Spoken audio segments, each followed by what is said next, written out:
Welcome to our channel. Today we how to transfer your CDN settings with Cloudflare for SEO speed. Quick tutorial step by step clearly.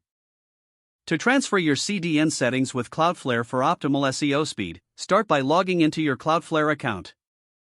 Select the domain you want to configure from your Cloudflare dashboard.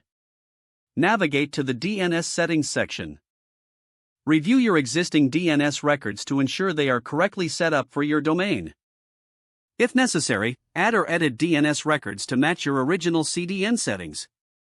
Next, go to the Caching tab in the Cloudflare dashboard.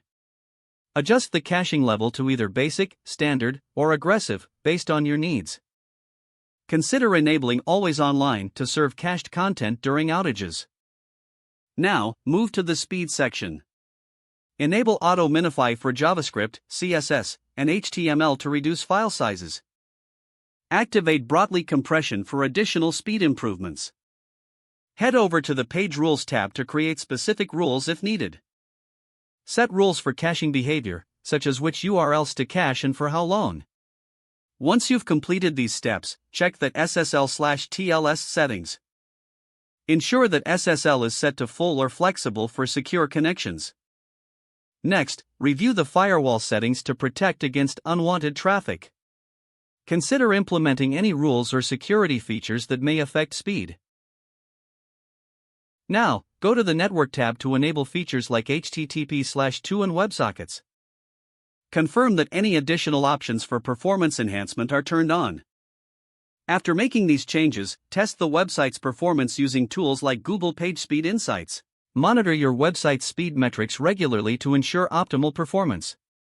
Adjust settings as necessary depending on the results from your testing. Remember, transferring CDN settings may take some time to propagate.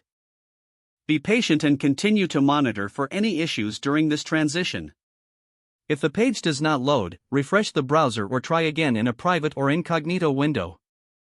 Make sure you are using the correct email address, then retype it carefully to avoid small typos. If your password is not accepted, use the reset option and create a new strong password you can remember. Check your spam folder for verification or security emails, then complete any requested confirmation steps. Don't forget to like this video and subscribe to our channel for more step-by-step tech guides.